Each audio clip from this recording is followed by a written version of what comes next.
अस्सलाम वालेकुम। कैसे हैं आप सब? उम्मीद है कि आप सब खैरियत से होंगे और आपकी खैरियत नेक मतलूब चाहती हूँ। मैं भी आपकी दुआओं से बिल्कुल ठीक ठाक हूँ। आज हम आपको एक मोरल स्टोरी सुनाएंगे जिसका नाम है सच्ची लगन। तो चलिए आइए बग़ैर टाइम ज़ाया किए कहानी का आगाज़ करते हैं। किसी छोटे से कस्बे में एक मोची रहा करता था जिसका नाम गुल खान था। गुल खान लोगों के जूते चप्पल जोड़ता और नित नए डिज़ाइंस के जूते और पिशावरी चप्पलें बनाया करता था। उसे हज बैतुल्ला का बहुत शौक़ था और उसकी बस यही आरज़ू थी कि वो हज की सआदत हासिल कर ले और रोज़े रसूल सल्लल्लाहु अलैहि वसल्लम की ज़ियारत भी करके अपनी आँखों को ठंडक बख्शे। वो रोज़ लोगों के जूते पॉलिश करता, बूट पॉलिश करता और जूते सीने और बनाने से उसे जो रकम हासिल होती उस रकम में से वो अपने गुजारे के लायक पैसे रखकर बाकी रुपए एक डब्बे में हज के लिए डालता रहता था, यानी कि जमा करता रहता था। एक रोज़ जब उसने अपनी दुकान खोलना चाही तो उसकी दुकान का ताला टूटा हुआ था और सारा सामान इधर उधर बिखरा हुआ था और उसका पैसों वाला डब्बा भी गायब था जिसमें वो पैसे जमा किया करता था। अब तो गुल खान एकदम सर पकड़ कर बैठ गया और ज़ारो क़तार ज़ोर ज़ोर से रोने लगा कि वो हज नहीं कर सकेगा और हज पर नहीं जा सकेगा और ना ही रोज़े रसूल सल्लल्लाहु अलैहि वसल्लम पर हाज़िरी दे सकेगा और ना ही सब्ज़ गुंबद के नज़ारे देख सकेगा। ये सोच उसे बेकरार कर देती और उसकी आंखें आप ही आप नम हो जाती।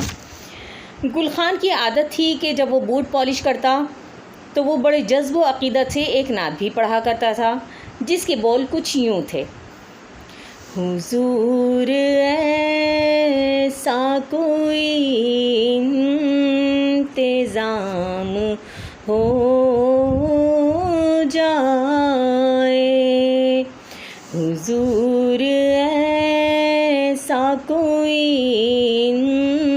इंतज़ाम हो जाए, सलाम के लिए हाजिर गुलाम हो जाए। और अब जब से उसकी दुकान पर चोरी हुई थी तो उसने चंद दिनों से अपने गम की वजह से ये नात भी पढ़ना छोड़ दी थी और वो नात नहीं पढ़ रहा था बल्कि खामोश रहा करता था और ख़ामोशी से अपने काम में लगा रहता था।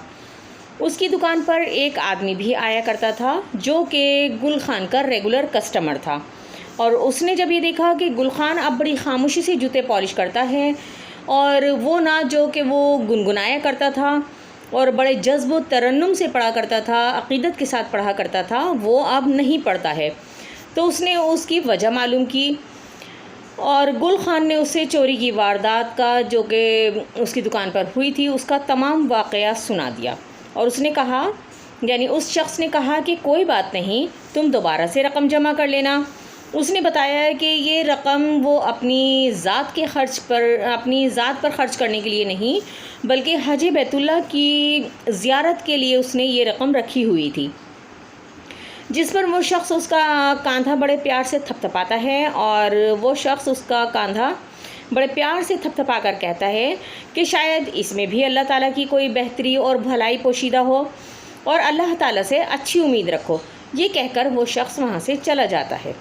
दूसरे दिन वो आदमी जब वहाँ पर आता है तो उसके हाथ में हज की क़ौरंदाज़ी का फ़ार्म होता है और वो फ़ार्म गुल खान को देता है और उसके दस्तखत उस पर लेता है और उसकी चंद तस्वीर भी उस फ़ार्म पर लगा देता है और फिर उससे कहता है कि अब वो इंशाअल्लाह उसकी रवानगी के टिकट लेकर ही आएगा और अब वो अपनी जाने की तैयारियां शुरू कर दे। आखिरकार उसकी लगन सच्ची थी और जब लगन सच्ची होती है तो ज़ाहिर है आपका हर काम जो है वो मुश्किल के बजाय आसानी में तब्दील हो जाता है, मुश्किल से मुश्किल काम आसानी में तब्दील हो जाता है।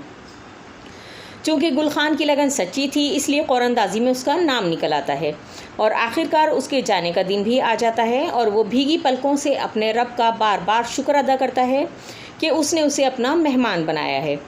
इसीलिए कहते हैं कि अल्लाह ताला के हर काम में कोई ना कोई मसलहत पोशीदा होती है और ये कि अगर इंसान की लगन सच्ची हो तो मंजिल ख़ुद ब खुद चलकर उसके करीब आती है।